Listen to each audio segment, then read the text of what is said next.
ॐ यश्छन्दसां वृषभो विश्वरूपः छन्दोभ्योऽध्यमृतात् सम्बभूव समेन्द्रो मेधया स्पृणोतु अमृतस्य देवधारणो भूयासं शरीरं मे विचर्षणं जिह्वा मे मधुमत्तमा कर्णाभ्यां भूरि विश्रुवं ब्रह्मणः कोशोऽसि मेधया पिहितः श्रुतं मे गोपाय। ॐ शान्ति शान्ति शान्तिः।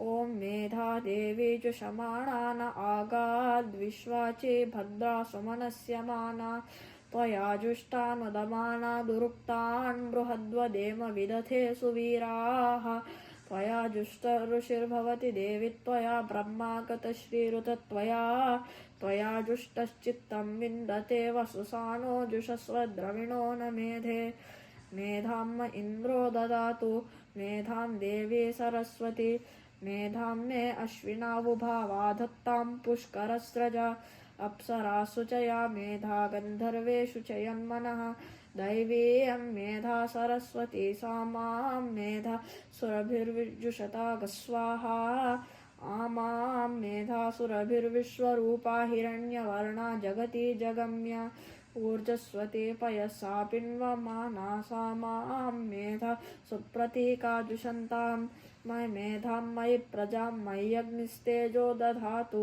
मयि मेधां मयि प्रजां मयि इन्द्रियं दधातु मयि मेधां मयि प्रजां मयि सुव्राजो दधातु। ॐ हंसाय विद्महे परमहंसाय धीमहि तन्नो हंसः प्रचोदयात्। ॐ शान्ति शान्ति शान्तिः।